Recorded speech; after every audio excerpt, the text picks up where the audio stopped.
I am thrilled in this moment. I can feel it right now. And I'm just gonna have to let out a quick like sigh. Mhm. Here we go.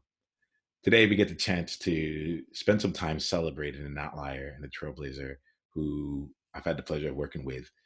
Diana, it's great to be able to share your story. You're someone, I'm just going to introduce you as a, how of who you are to me first.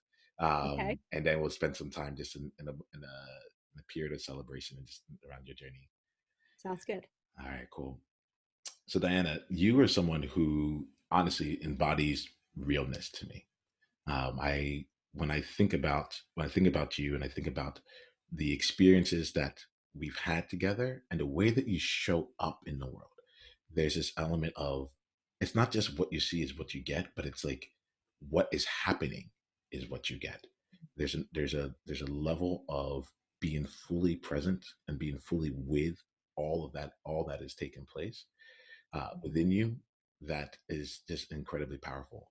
And what I've seen from both working with you and then being in your presence as you're working with others is just how inspiring that is for other people. How other people are able to lean more into the places that feel uncomfortable for them because of the way that you show up and the way that you hold yourself with tender power each and every time that we move through.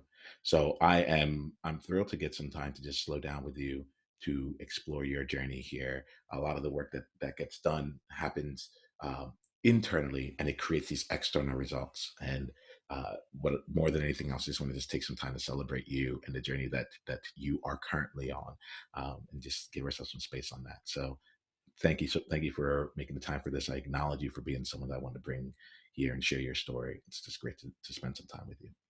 Thank you for having me. Yeah.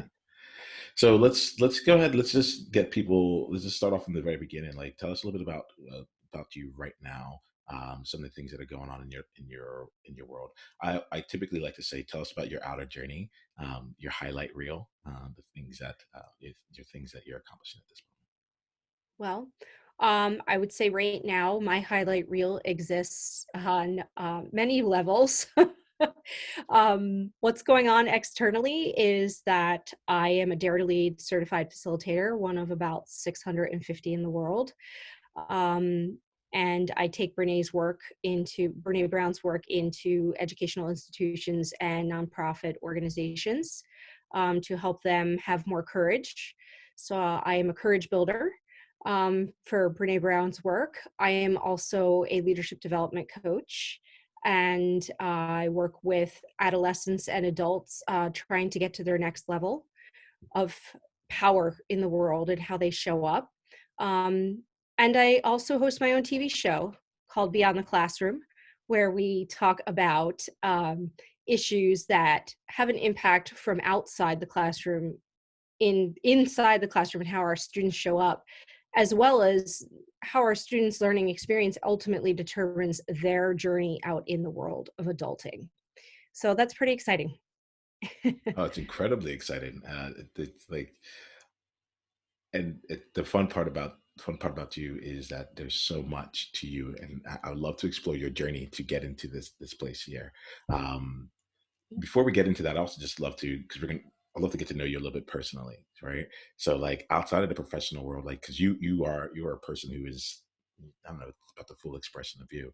So, can you share a little bit more about you, like personally outside of the professional world? Sure. I am a mom to two children, most importantly. I have a son and a daughter who are 11 and almost 10 in another 2 weeks, and a wife. And yeah, outside of, I'm a singer, like I love to sing and I love to travel, and I am bilingual. I am a Spanish speaker, fluent Spanish speaker. I've lived in Spain for many years, many times. And I've always had a deep love for bringing people together and seeing the world through language, and how you gain insight into people's culture through their language that they speak. Oh, so So that's me. yes, indeed. So then it's fun now because you're one of 650 Dare to Lead facilitators in Brene Brown's work, and Many people out there are familiar with Brene Brown and the impact that she's making. For you to to have been selected as a very very small pool of people to actually continue that out there. I want to acknowledge you on that. Also, just going through the process of getting your own TV show and hosting that. Uh, there's a lot. There's a lot that's in there. I see where you are right now. Let's start off like, let's go to right before you and I met. Right. Tell me about how your life was there, and what kind of led to the meeting of the two of us. Yes. Well, so I had gone through IPAC and gotten certified And that's a to be a that's a coaching yes, certification program. it's the Institute for Professional Excellence in Coaching. It's pretty well known in the United States, and loved it. Like, felt like I was coming home. You know, I'm a teacher, and I've been a teacher for all of my professional career, and I was feeling really burnt out and starting to look beyond teaching, like what's for me out in the world beyond showing up in a classroom. And someone had suggested coaching to me, and I didn't know what they meant. And I did a little bit of research and ended up going through IPAC and got certified. And they asked me right as I was getting certified if I wanted to go coach at the World Happiness Summit in Miami. And I was like, well, it's Miami and I'm a Spanish speaker. Are you crazy? I'm there. And I went, and I actually had a group of about 10 people, Spanish and English. So I was coaching for the first time in public, back and forth in both Spanish and English. And it was amazing. And just talking all about the science of happiness. And that really got me lit up. And I was starting to be in the very infantile stages of beginning my own private practice with coaching. And someone that I was talking with had mentioned The Prosperous Coach by Rich Litvin. And I started to read the book, and I was like, I felt like I had met him. Like, I was like, okay, do I know this guy? Because I feel like I know him. And there were just so many parallels. He was a teacher, he was a high school teacher. And I said, well, that's it. I have to meet him. I have to go learn more about this from the horse's mouth. Like, I don't just want to read about it. I want to be in his presence and see what there is to offer. I'm ready for more. So I decided to go to my first Rich Litvin intensive in Los Angeles in October of 2018. And that is where you come on the scene. Yes. Uh, there's something that's coming to mind as you're saying this here, because I know that your TV show is called Beyond the Classroom, and it just dawned on me in this moment right here how, like, even the way that you framed this here, where it's like you are living what it's Yes. like to be beyond the classroom there. So, so you were a teacher. You had gotten called into this conference. Your first experience was coaching bilingually, Yeah. which, you know, Oh, I can only speak one language, so I'm like, whoa. um, and already just like leveraging those strengths in there. Then so you found we got to the rich living world, and I think what would be really interesting here to explore is just kind of like what was going on through your mind. What were some of the things that, like, uh, you made the decision to explore coaching as your as a way of going beyond the classroom? Like, what was going on through your mind in terms of some things that you were either struggling with or trying to get a better understanding of, that even brought you into both into that room and some of the things that we were working on, to start out with. well, I had started an internal journey of self-reflection and how I was showing up in the world. And so much of what I was doing each day was fear-based. And it was really, for me, struggling to get out of my own way.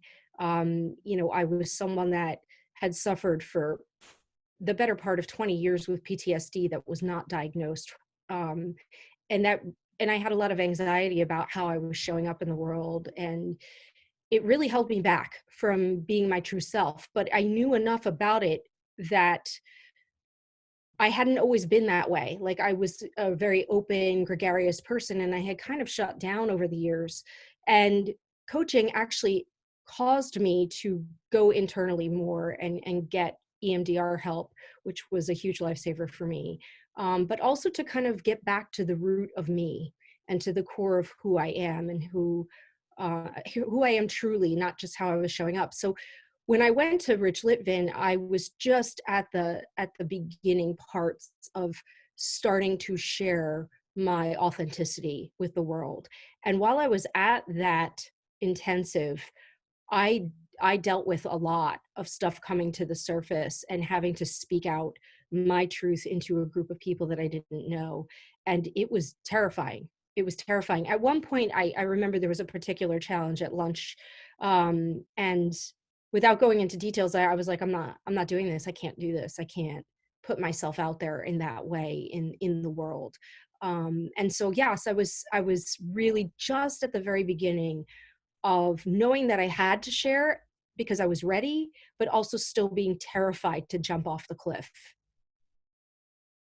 Yeah, and it's since we know some of where the story goes here, it's actually quite interesting to see, like, that now not only are you sharing, but you're hosting others and bringing it out in that way too, right?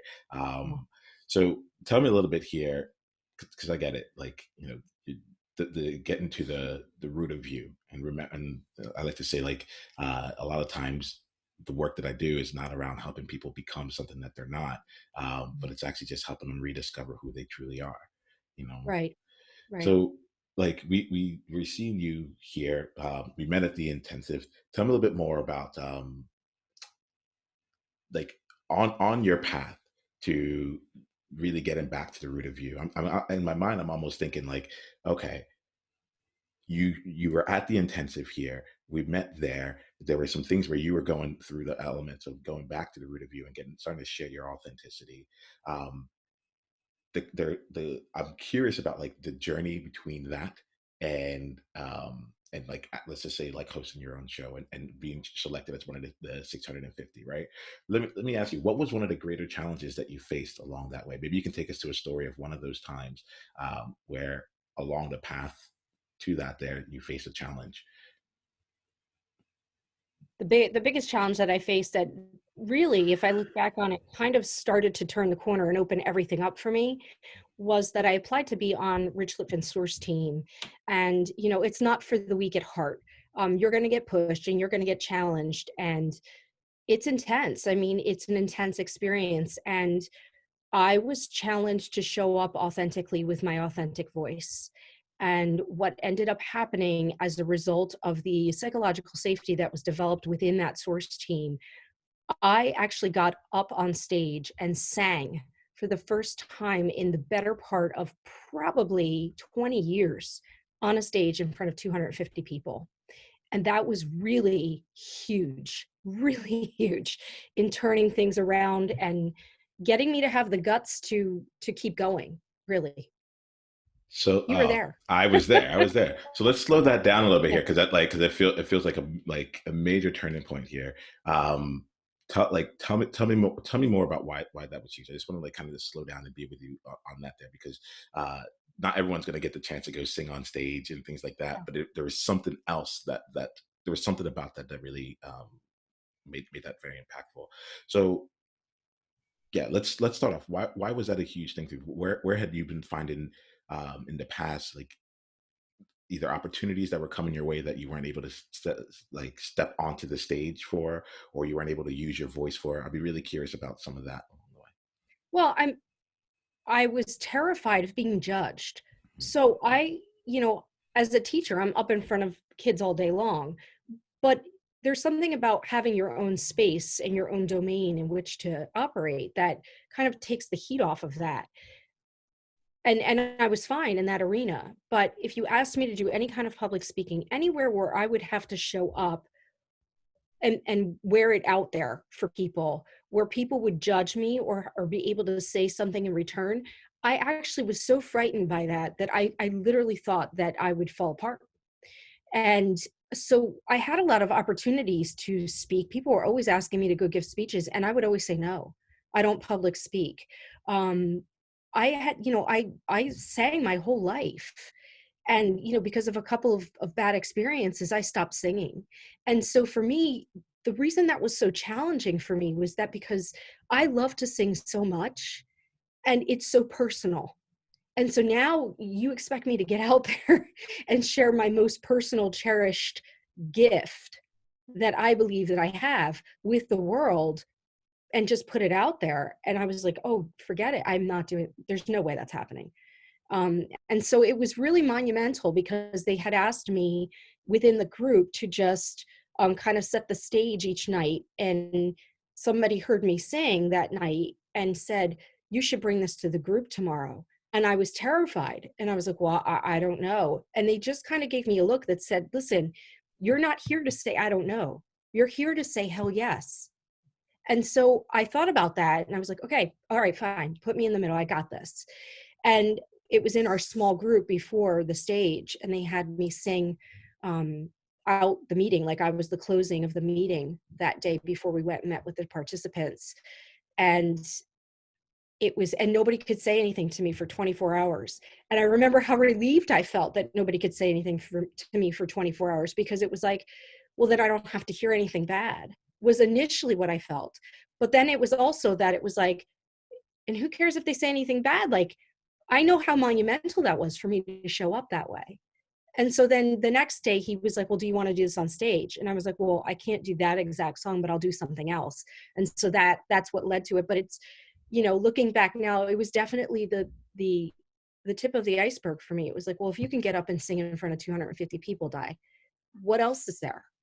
What else is there that you're not doing? And things just started to fall in my lap. The TV show fell in my lap. like, Okay, so hold on. You know me. I'm not gonna let that like the TV show fall in your lap just like come out, because then this is important. This is important here because like part of what I think is important. I have to hold myself true to this here. Is like a lot of times it comes off as though like one day we were sitting there and we were like I'm feeling terrified, and the next day it's like I was cool, you know. And then yeah, like all these opportunities just started raining in, and I was just yeah, like totally ready for it, right? And I think part of that's part of what I wanted to spell a bit here, where it's like and it's like slow down into like what you've had opportunities to speak on stage before. You've had other people look at you and say, hey, like I know that you're ready to be on this stage here, and yet that you were turning those things down along the way, right? uh, this opportunity at the intensive came up for you, and you decided to say yes this time. So like let's just like slowing that down a little bit here, because like I think this is part of this is the part that most people won't really be able to see. And I think that this is where like the coaching and also like spending time developing yourself along the way has been getting you to this point. So do you want to just like slow down a little bit there, and then I want to talk about all the things that yeah. fell into your lap afterwards. But like what was the like yeah, just if we can just slow that portion down there, what was it like for you to be on the journey to be in a place where you could say yes, to be in a place there, and what were some of the yeah, just let me leave that question as it stands there. But tell me about like what it was like to be on that journey to be able to say yes to that opportunity, even if it was Well, uncomfortable.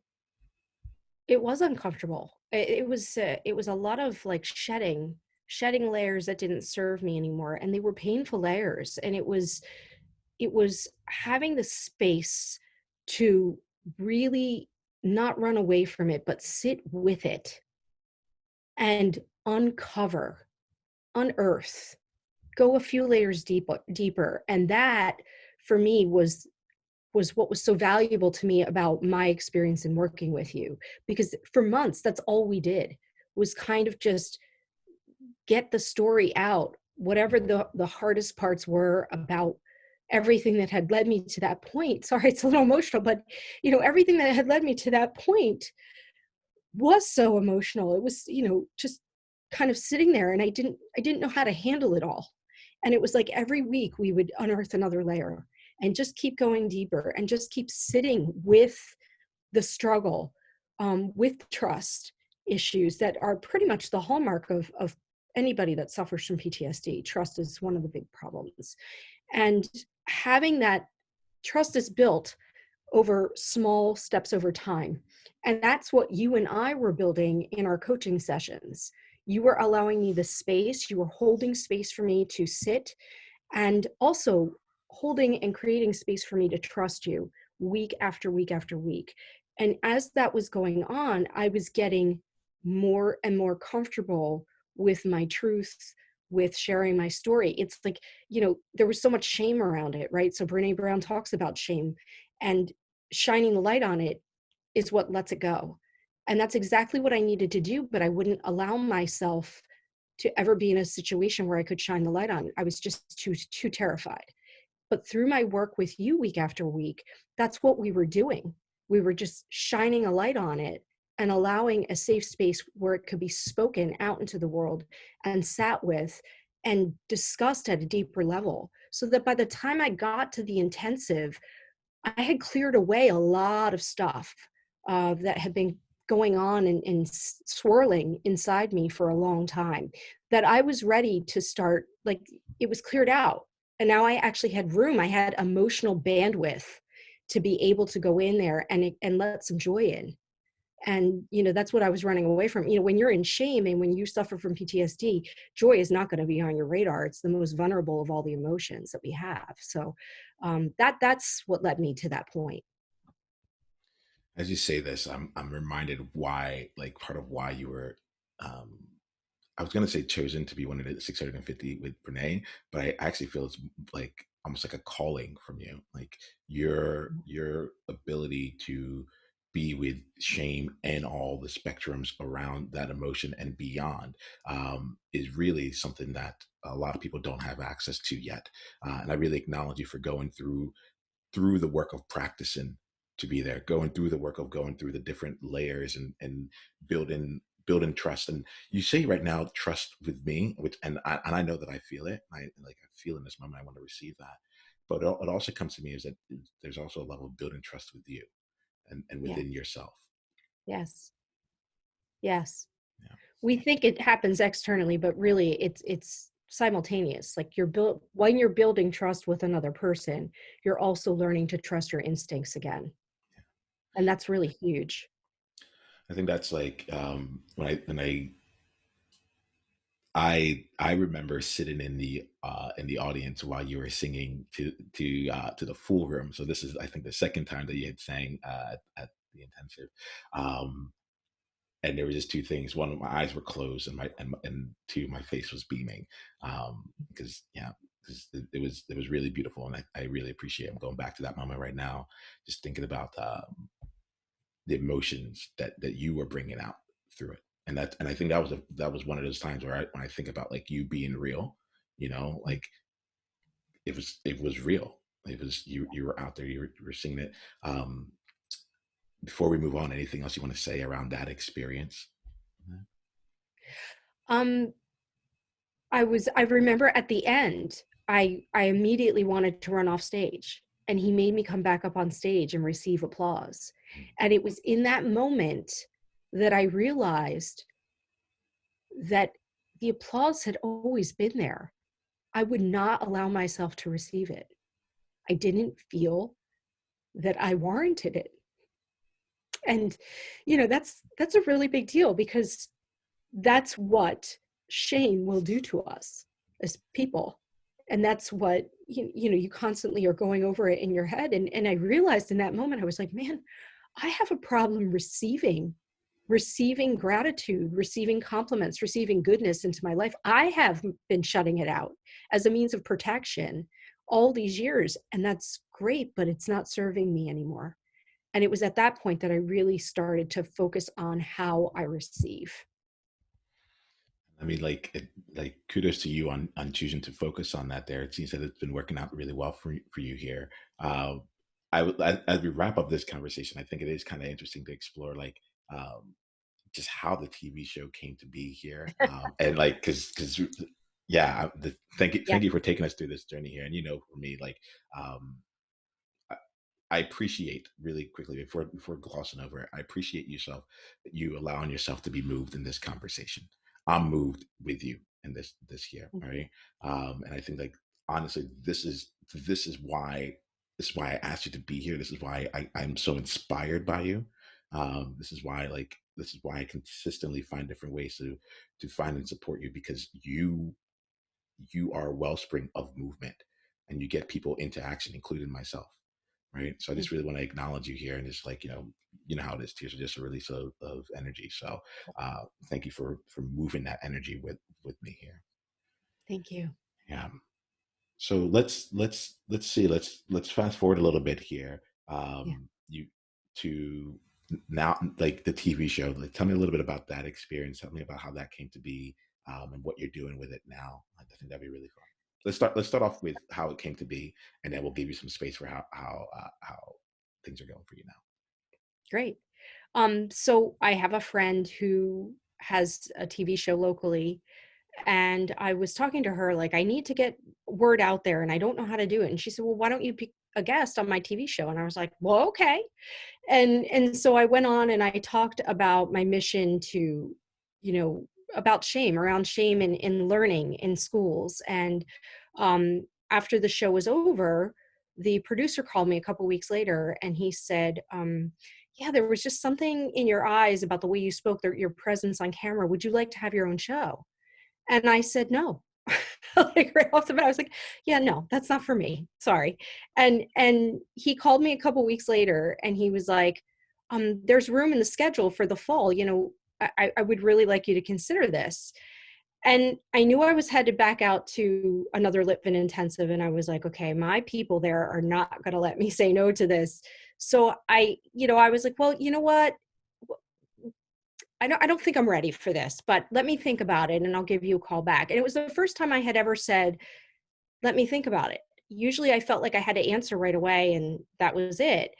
And I thought about it and I was like, well, you know what? I'm not just some like, I'm not like, I'm more, I bring more to the table than just hosting people. Like hosting's great, but I bring more to the table than that. I want to actually live hot seat coach people on the spot. Like I want this to be something that people can't look away from because it's so good that they've got to be glued to it. And so I called him back and I said, well, listen, I'll do it, but this is what I want to do. And I could tell he was not used to having somebody tell him what was going to happen. And he went silent and he said, can you take me through an example of what that might look like? And so I did. And he goes, well, that was really cool. So are you saying that instead of having the experts come on and you interview them, you might actually be the expert? I said, not might, I would. Yes. And he said, okay, you're on. And I said, I'm not saying that I want to do that every time, but I want the flexibility to call the shots the way I want to do it. And that was it. And he said, okay, can you come in 2 weeks? And I said, no, I cannot. I can come in 4 weeks. I'm going to be out in San Diego with my team and at the, Rich Liffin intensive. And I need time to get a quality guest together. So I will see you on this date. And he said, yes. He said yes to everything. And it was really funny because I didn't think I had that kind of power. So who knew? I am so there's a bunch of different things going on. I just want to slow down and like pull apart some things.